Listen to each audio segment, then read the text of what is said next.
So many people who are coming over to do this work are doing it under what's called a closed work permit. So you are brought over, connected to one employer. You have to work for this one employer. And if this employer fires you or you try to leave, you no longer have valid status in Canada.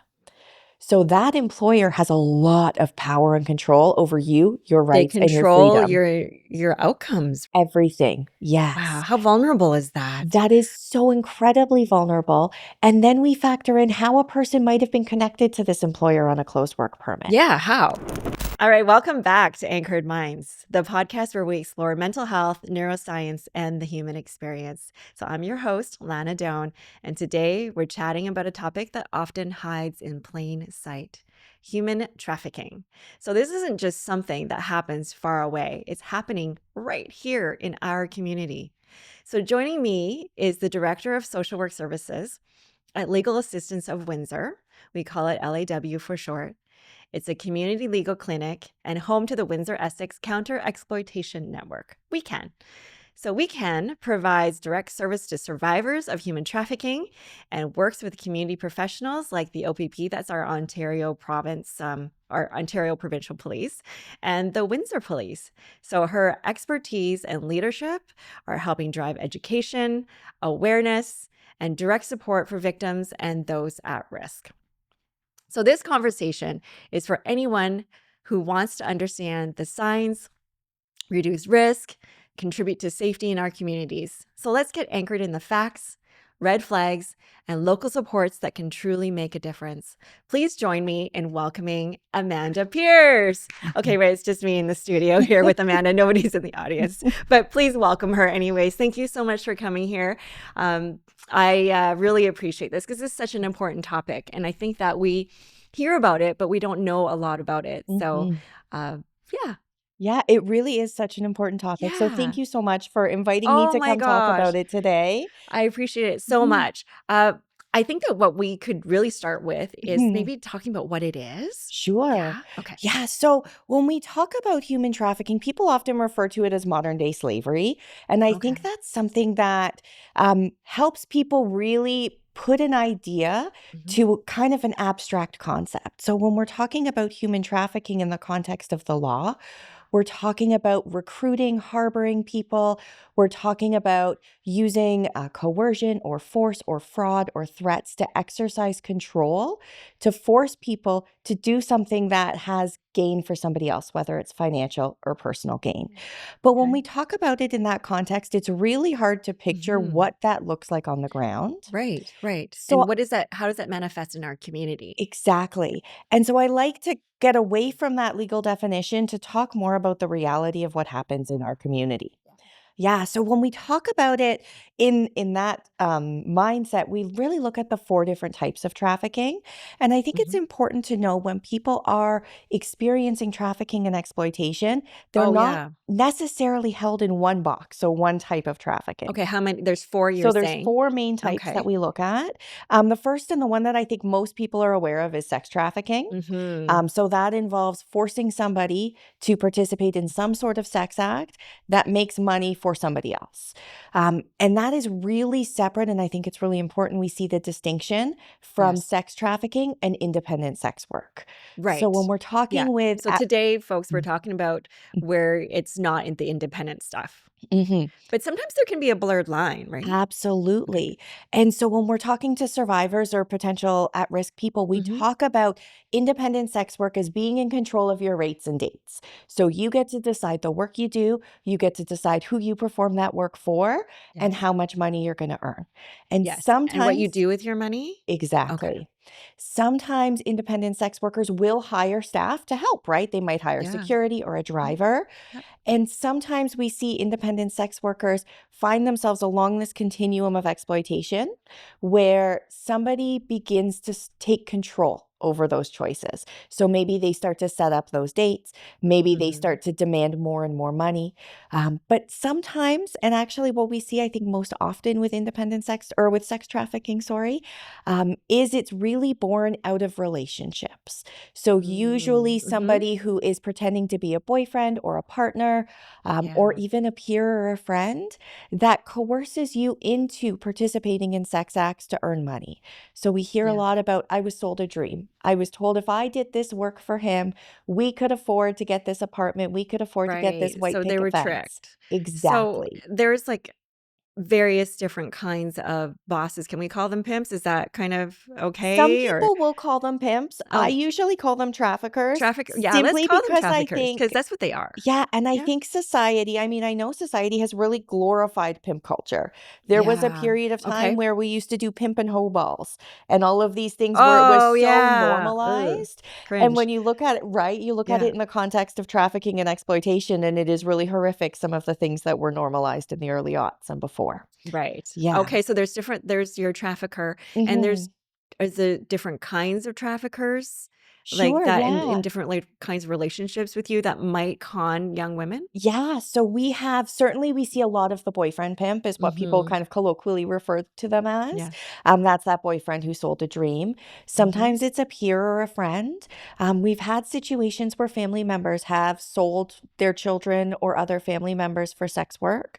But we also have, and in our community, we know them quite well, some career traffickers who have essentially whole businesses run on the backs of sex trafficking victims. So one thing I know about why it's so lucrative, it's like if you're a drug dealer, you once you sell your drugs, they're gone. You have to get Mhm. more drugs. But when it's trafficking, you can use your product over and over and over. Absolutely. So is that something that I like do young women in these that you've worked with, do they are they grasping that that's why it's so alluring or do they think that, "Oh, I'm being loved?"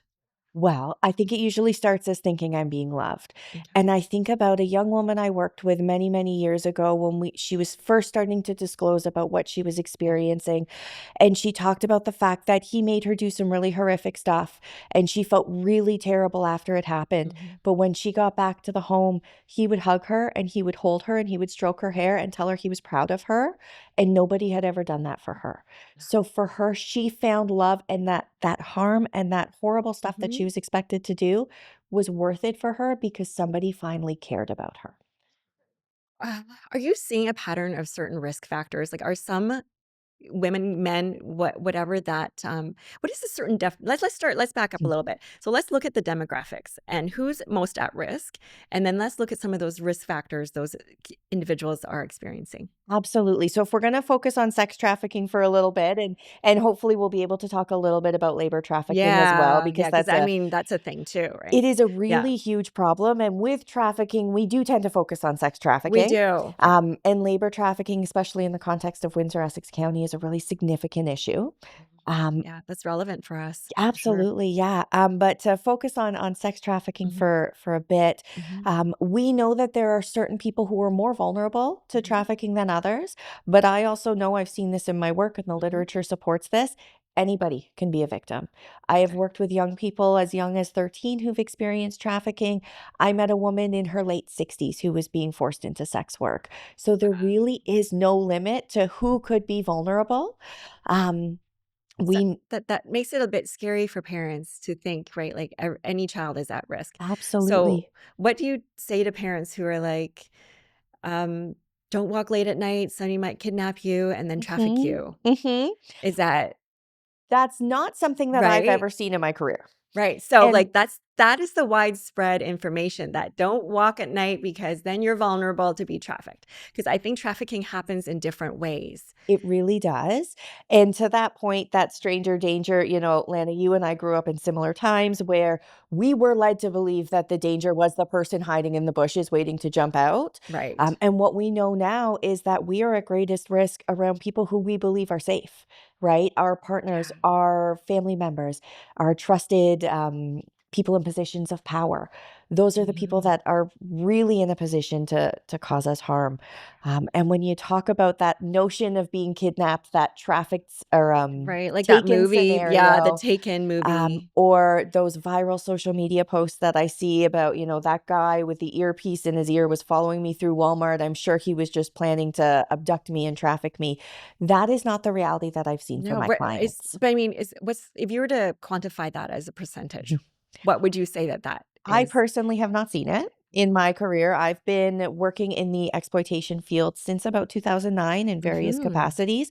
I've not seen a case of that. I haven't either Yeah. because I mean, I used Mm. to be on the anti-human trafficking committee with the Children's Aid, and I didn't see that either then. It was typically people that they knew. Exactly. Yeah. There are some international studies that suggest that maybe about 5% of trafficking involves kidnapping, but that's looking at the entire global perspective of it, as opposed to how it's playing out in our Right. communities. Yeah. So So Hollywood has it incorrect. of course, Yeah. but that sells, and Right. that's interesting. Yeah. However, interestingly, there was a storyline on Grey's Anatomy that talked about a human trafficking situation Hmm. where a teenage girl was brought into the emergency room and she had a woman claiming to be her aunt who was unwilling to leave her side, who wanted to answer all the questions for her, who was trying to move things along quickly to get her out. And that was a trafficking situation. And that is pretty consistent with the reality of what we see. Okay, yeah. Yeah. Yeah, you're right. 'Cause that I have seen, in Leamington even, right, where there's, this maternal figure takes in Mhm. these young women, Mhm. and then next thing you know, well, how are you paying for these things? Absolutely. We have seen that exact scenario play out in so many different contexts. I've worked with young women who were invited to parties, told that everything available is for you to use tonight. So they're drinking and they're smoking and maybe they're trying some ecstasy or something along those lines. And they're told they can sleep there that night. And they wake up the next morning and the mood has changed entirely. And they're told, Oh. you're not leaving here until you come up with a plan to pay this bill. Okay. Yeah. And what's my plan, right? So you're gonna do Hmm. what is expected of you Yeah. in order to get out of there, and then that's where For fear some of of your own safety. Yeah. absolutely, and that's where some of those coercion techniques come in too, right? We've seen some young people who, maybe they were coerced into doing this work on one occasion thinking, "This is enough, this will pay the bill," but then he comes back and he says, "Well, I filmed it." And I have Wow. your family list on your social media, and I am going to send this to everybody that you have identified as your family on social media if you don't come back tomorrow to do this work. And then Scary. exactly, and Yeah. then you're lured in, right? And now Yeah. you're in so deep and you don't know how to get out and you're balancing the shame, you're balancing the fear, and really not knowing whether you're facing consequences for this too, right? And when we're looking at especially our really young people who are dealing with this, they don't have the maturity or the worldly Or knowledge the to know. supports, and how do Of they course. then it's the big thing, how do you get out? Yes. And one, you have to recognize you're in it, and then when it's time to get out, how do you get out? Absolutely. And I think that's such an important point that you raise of recognizing that you're in it. And when we talk to providers or parents or community members about what to do if you suspect someone's experiencing trafficking, we always say, don't say, are you experiencing trafficking? No, no. There's We certain questions that you ask, do, right? yes. So, What are those questions? okay. So we usually encourage people to ask, first of all, are you being forced to do any work where somebody takes all or some of your money? Somebody clever is always going to answer, I have to pay Yes. taxes. But, that's of Right. course not what we mean in that question. Yes. Has anybody ever forced you to do something that makes money for somebody else, right? So that's not necessarily work, but what we do see is sometimes people are forced to sell drugs. Sometimes Mhm. people are forced to commit theft. So they're forced to do something that benefits somebody else. And the final one is, has fear or confusion ever made you feel trapped in a lifestyle that you wanted to get out of? And those 3 questions, if you answer yes Yeah. to them, not a guarantee that you've experienced trafficking, But you could be at risk. but you're certainly Mhm. experiencing situation that we need to explore more about, right? Yeah. And we want to figure out what's actually happening. And maybe you're experiencing trafficking. Maybe Mhm. you're on a lower end of exploitation that hasn't entered into trafficking yet, but we need to figure out what's going on to get you help and support. So we do encourage people to think about some of those elements, to ask those questions, but to not dive in and say, "Are you being trafficked?" Right, right. Because Yeah, then you're like, no, I choose to be here. He's my boyfriend." Or absolutely. whatever that might be. So you talked about how labor trafficking is a big thing in our area. Tell me more about that because I don't know a lot about that.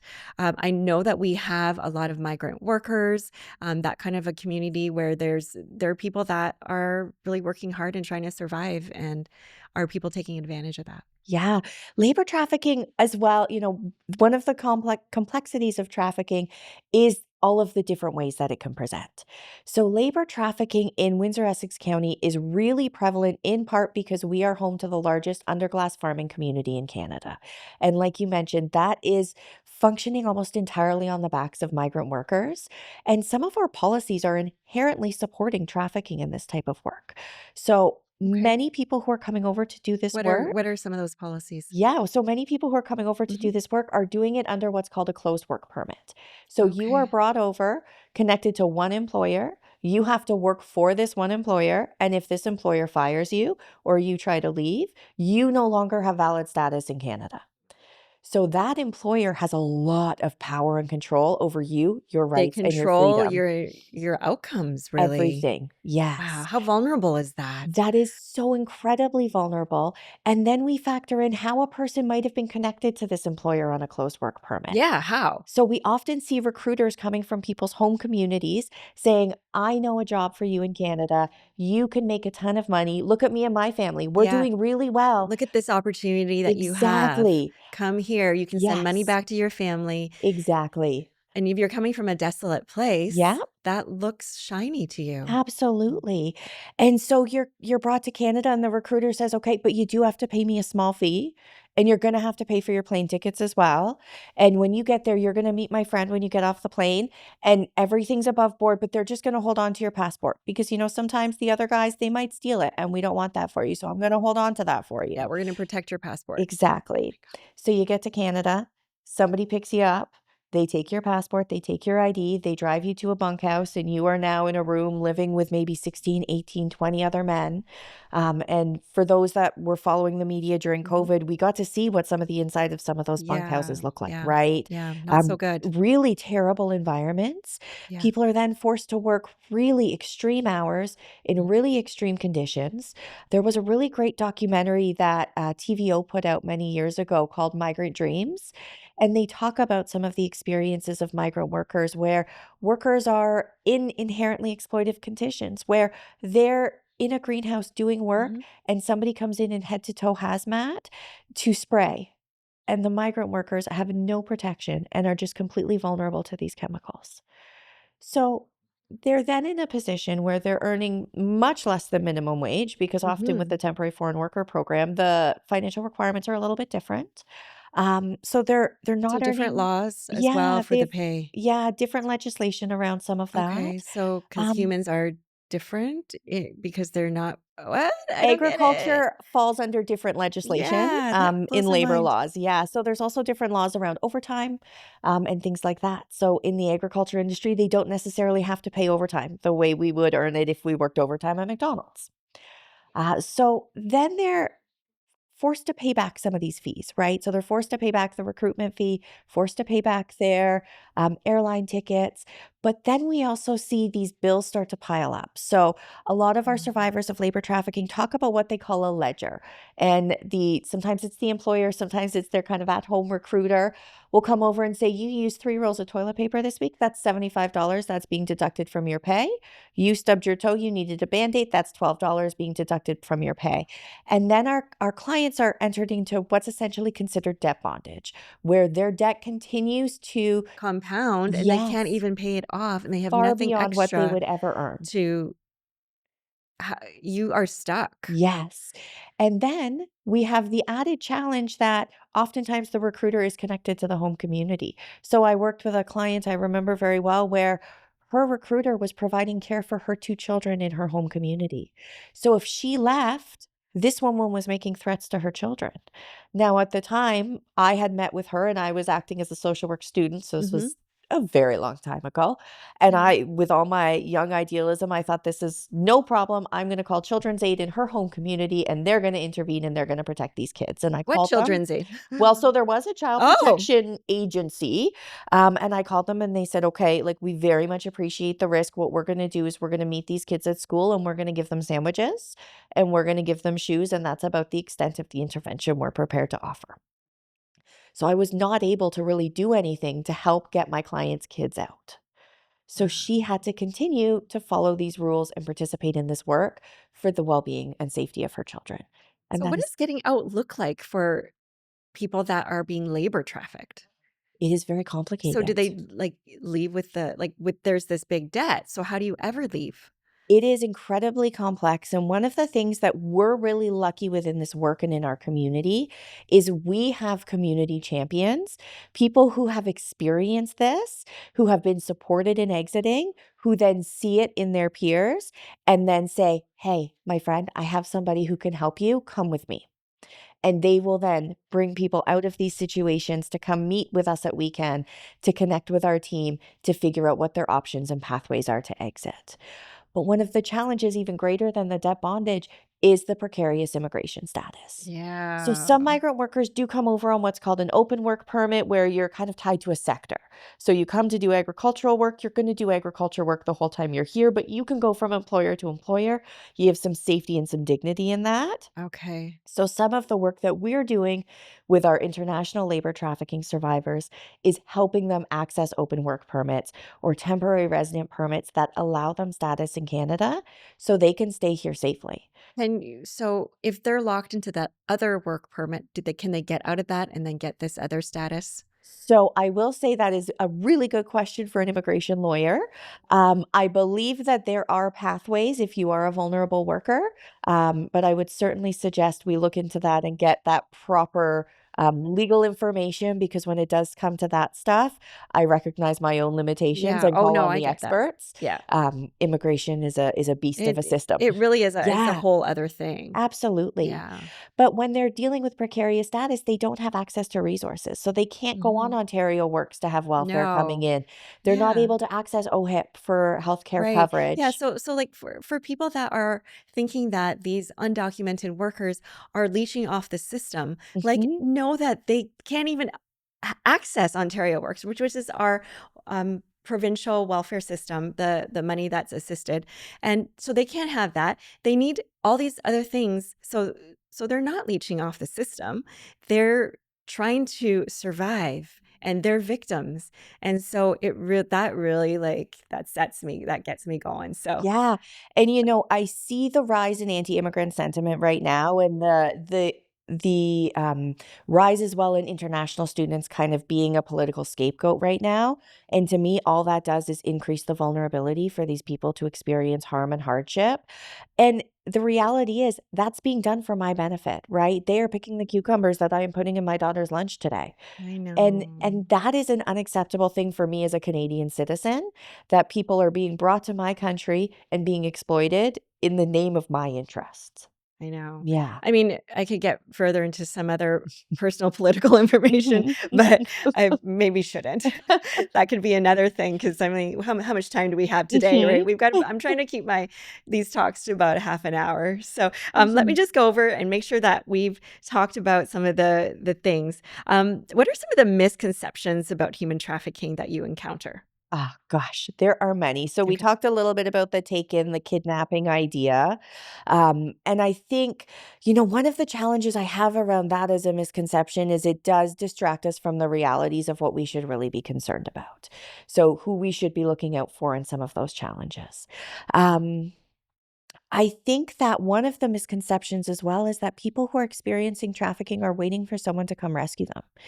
And that also that the other side is better, Oh, right? right. Yeah. Cause like you think, oh, yeah, you want out, so let me help you. Yeah. But what Many if of our survivors have developed some sort of relationship with the person who's harming them. Stockholm. Right? Some sort of trauma bond where they feel really connected to this person and where they're constantly trying to get back to the good that this person brought at the beginning, right? Because it Right. is Some very endearing rare. qualities at some point where it made you, right, connect with this person. Um, let's skip all some of this stuff and let's really jump to maybe some of the social media and online platforms Sure. that do Yeah. recruiting. Yeah, so we've definitely in over the course of my career seen a pretty significant rise in the use of social media in this field. And it's very interesting in how it's happening. And some of it is interesting to me because it reminds me of kind of the chat rooms of the 90s where I met a Oh, guy right. and In the I'm going to chat go meet room. him at the mall and then I show up and he's not who he says he is.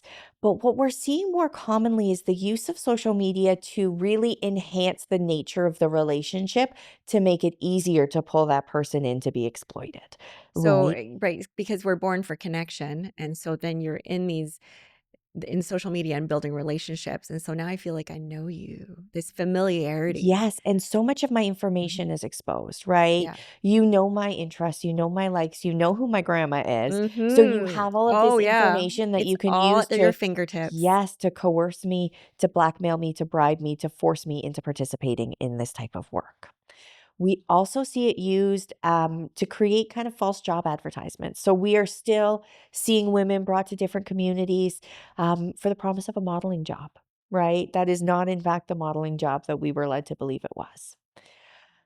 It's also used to sell the services. So I remember many, many years ago when Backpages was so prominent in selling underage sex work. And then the government, the United States government, was very proud of themselves. They said, we're getting rid of Backpages and that's going to get rid of trafficking.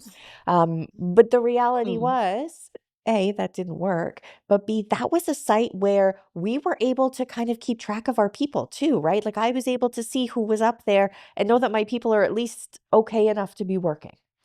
And they had the ability as well. We had some lists where working people were able to share dangerous dates, dangerous pimps, dangerous hotels, things like that. And those all went away as well with some of that legislation. But we do still see different ways for that to be sold on social media. So whether it's through Marketplace, we even see some, creative language in ads on Kijiji as a way to sell these services. And Wow. I am somebody who is really troubled by social media, but I don't want to get away from the good that social media can offer in this work as well. So I've worked with some young people who did independent sex work as well as experiencing Mhm. trafficking. And they would do things like send a Snapchat picture of the license plate of the car they were about to get into to friends for safety planning. Like, that's such a remarkable idea. Yeah. So that Yeah. if you don't hear back from me, this is the This is license plate, this is who yeah. you send it into. A lot of organizations that provide support and service to survivors have social media presence. So the ability to access information, It's it is easier. so much easier, and to build connections in peer networks, which I think is such a valuable tool in exiting. We have a ton of peer networks that allow us to support people. The experience of trafficking is a really isolating one. And I've had a lot of survivors talk to me about how they don't know how to reintegrate into mainstream society. They feel everywhere they go, people look at them and see what has happened to them. So for Yeah. people to be able to engage with other people and experience normalcy in a way that those of us who haven't lived this can't understand, that's so valuable. Yeah. Absolutely. So I think that what people would want to know is if you are suspecting that somebody is being trafficked, who do you call? Where do you go? What do I do? Yeah. Like a teacher, what would a teacher do if they saw that in a teen at school? Yeah. I mean, I think, as I said before, like, do not approach someone and say, "Are you being trafficked?" Yes. So don't ask Yes. directly. I always encourage reaching out to us at WECEN, seeing if you can connect with one of us to talk about what you're seeing, what that might mean, and how we might be able to connect for supports. Okay. The So Children's Aid. call weekend, Yeah, call Children's Aid. absolutely. Yeah. Call the Okay. Children's Aid. They have a team or a committee, like you mentioned, Yeah. of specialized experts who know Yes. how to navigate this stuff. Yes, and I they have a tool that they use that's ministry backed that they can also it's like an assessment tool too Yeah. that helps to figure out what's going on. Yeah. Yeah. Absolutely, and it looks at some of those risk factors, right? Some of those vulnerabilities, things like, experiencing homelessness, a history of experiencing abuse, Yes. issues around substance misuse. Okay. Yeah, there's so many risk factors, really. Yeah. Um, I often think of them, especially in the domestic sex trafficking world, around adverse childhood experiences, right? So we know that if you've experienced the death of a loved one in your childhood, if you've experienced physical or sexual abuse, if you've lived in a chaotic environment characterized by substance use disorder, you may be more vulnerable. And part of that is because, like you said, we're seeking connection. Mhm. And so these traffickers, they know that. They There do. was an interview done many years ago with a trafficker who was in jail waiting for the conclusion of his trial. He was found guilty. And he was very active in talking about how he recruited people. And what he said was, I find your cracks and I fill them. Oh, I, f- yes. Yep. yes. I think I Yep. probably have made you watch that clip because I used to make everybody watch that clip Well, when I do that is training. exactly what it is. It's like, let me figure out what you need, and I'm gonna meet those needs, and why Yeah. not? That And would be the so easiest way. when I talk to teachers or parents or community members about what do, I say, find the crack and fill it. Mhm. Be that strong, healthy, safe role model for young people in your life.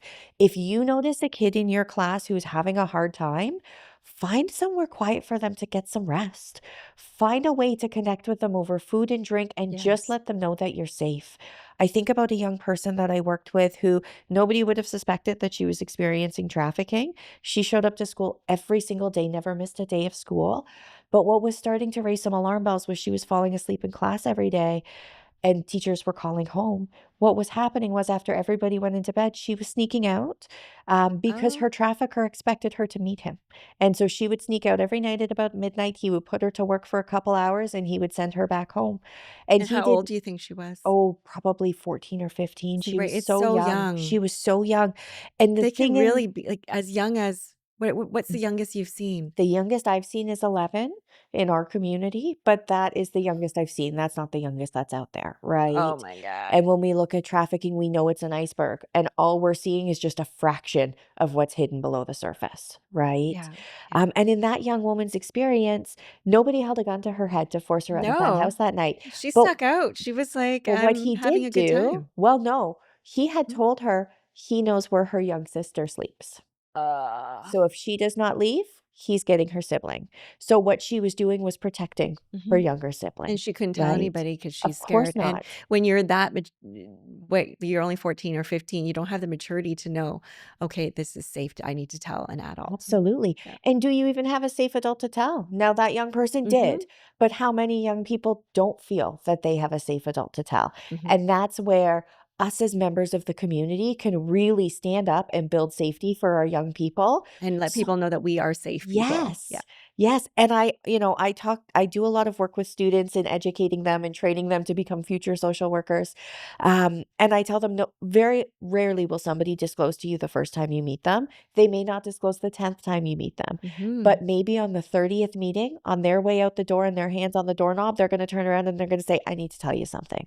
And every single minute you have spent leading up to that moment has laid the groundwork for that disclosure, which has laid the groundwork for you supporting getting this person to safety. Incredible, Yeah. incredible. So, Amanda, before we wrap up today, is there anything that you wanted to add to today? I really love that we're, as community members, we're all responsible for the safety of the children here. It does really take a village to keep our children safe. I And do just wanna take 1 minute to touch yeah, on kind of the political underpinning of trafficking, yes, yes, and that is the policies that we have in place that support conditions that support trafficking. yeah, So I talked about the open and closed work permits, which is such an important piece, but I think also about conditions around poverty, around accessing affordable housing, around mental health yes, care, and how valuable that could be in creating a society where people aren't vulnerable to trafficking. And I think yes. especially It about starts really there too. Like yes. we all have a role, but Mhm. we can't do our job if the government's not doing their job. Absolutely. Absolutely. And so many of us we've experienced our own versions of trauma. And many of us don't have access to proper counseling to resolve those traumas. And if we have access to really good quality trauma therapy, we can do what we all want to do, which is do better for our kids than we did for ourselves, Yes. preventing the risk to our children and to the rest of our community as it relates to trafficking. Absolutely. Mhm.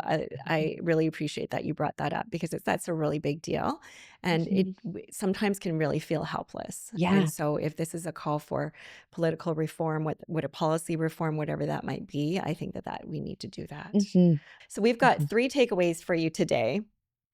And because sometimes we talk about some heavy things, and it's difficult to summarize what's happened. So Mhm. first of all, let's lead with empathy. And when we choose compassion, we close the gaps that traffickers exploit. So Mhm. that's fill the cracks, Yes. right? So that's awesome. Mhm. The second part is if you're silent, you are protecting the trafficker. So let that sink in for a minute. So speak up because your voice can save a life. And the third one is violence is political. So support policies that address the root causes of this violence and policies that address poverty, access to affordable housing, access to mental health care, trauma therapy, access to education. So those are the 3 big Mhm. important parts for today. So thank you for joining us on this episode of Anchored Minds. A heartfelt thank you to Amanda Pierce for offering these insights into the world of human trafficking.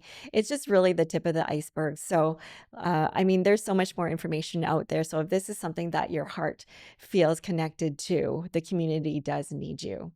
So Mhm. it's real, it's local, and it's preventable. So please check out the links in the show notes for local and national resources and consider sharing this episode. This is Anchored Minds, where change begins with intention. Thank you.